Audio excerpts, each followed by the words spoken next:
Ladies and gentlemen, Felix FOV.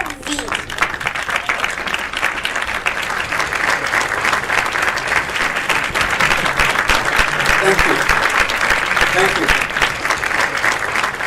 Fellow Nigerians at home and around the world. At a time when capitalism is facing global economic upheavals, leaders and citizens of every country strive for their national survival. Surprisingly, rather incomprehensibly, Nigeria is locked up in its national symbol, corruption, which continues to spill havoc to the mainstream. Nigeria as a country is not just broken, it is broke. The reminiscence of this was echoed in the pro-election lamentation of Second Republic President Alhaji Shehu Shagari, when in 1979 he said, and I quote, "What worries me more than anything amongst our problems is that of moral decadence, corruption, and other such vices." Since pro and post Shagari lamentation, Nigeria, besides its oil, is characterized by wanton waste, political thuggery, disrespect for rule of law, and free-for-all looting of public funds. Nobel laureate Wole Soyinka could not depict the Nigeria situation better when he wrote, "Only in the realms of mythology could one seek approximate representations of the monstrous heights and depth of corruption that defines the Nigerian society." I tell you this, folks, before God and man, these selfish and incompetent selected rather than elected leaders are eating away our foundations. And I bet you they will bring the roof upon our heads. This is why we the citizens must act now to save the future of our children and our children's children. The 2011 presidential election gave us the greatest opportunity to reshape the future of our country for the better. We have had 12 years of wasted opportunities under the PDP. The same party taking turns and making the same mistakes, letting us down, stealing our votes and our commonwealth through unprecedented official corruption.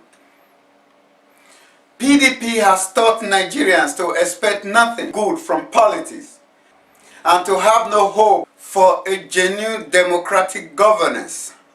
It is time for something better. It is time for a new Nigeria, a new vision. This is the reason we must act now, today.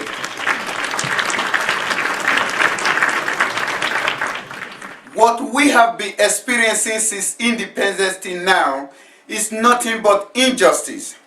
We have been let down for too long, and we must act now.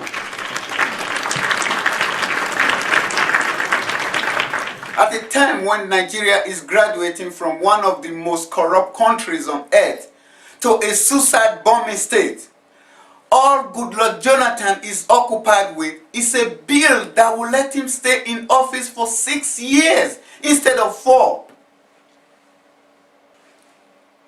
This is why we the citizens must act now.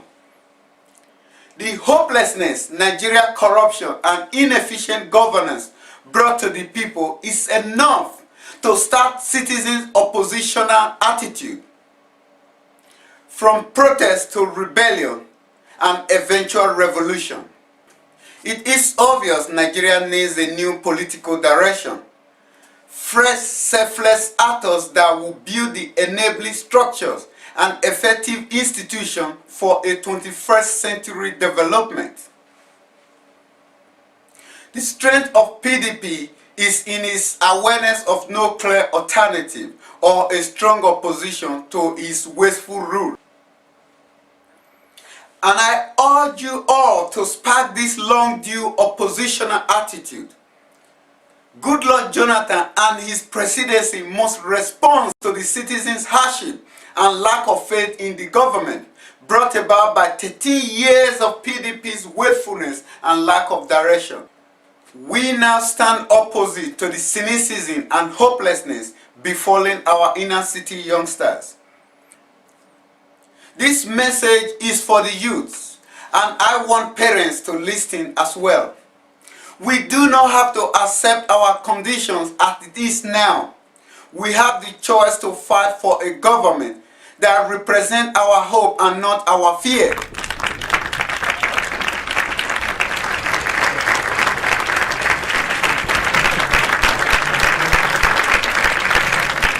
Sometimes our own fears, including the fallout of education, which way to achieve the big oga, which only money can bring, and the general lack of hope for the future may tempt us to take an easier route that avoids our responsibility. No, we must make the right choice. Because we need each other, we must believe in one another and hold our hands to march in millions to take our country back from these selfish and unpatriotic citizens. In the next few days, I will be contacting all tertiary student union leaders for a national student mobilization to light the candle of the eminent grassroots uprising that will change the course of Nigeria. This inevitable popular uprising, starting now with students, will spread like a wildfire in the harmattan into markets, building sites, offices, police stations, and barracks. We, the citizens of Nigeria, from the north to the south, east to west, and around the world, we are ready to rescue our dear nation from the hands of the very few who have taken this country hostage since independence. We will bring the nation back to its lost glory and regain its title, the Giant of Africa. This revolution will be committed to our ideology of practicing the elimination of class division, to abiding in the meritocratic principles in which reward is linked to ability and effort. The main future of this emerging crisis is the return of the states and the end of the notion of public powerlessness. What we will be experiencing from now on is not just the passing away of godfatherism, but a starting point of an ideological revolution that will bring about a true federalization of Nigerian liberal democracy. As the revolutionary dust settles, a referendum will be put forward before the Nigerian people for a new constitution that will define the audacity of the nation. Audacity that is creative, responsive to the deserving demands of all citizens. We will have a real separation of power where an independent judiciary will interpret legislation made by truly elected representatives, and the executive will serve and be accountable to the people. What Athens was to the ancient Greece and Florence to the Italian Renaissance, so would altruism be to define the emerging politics of modern Nigeria. As one early 80s government adverse preached, Nigeria is our country. We have no other one, so let's savage it together. God bless us all. God bless the Federal Republic of Nigeria. Thank you. Thank you.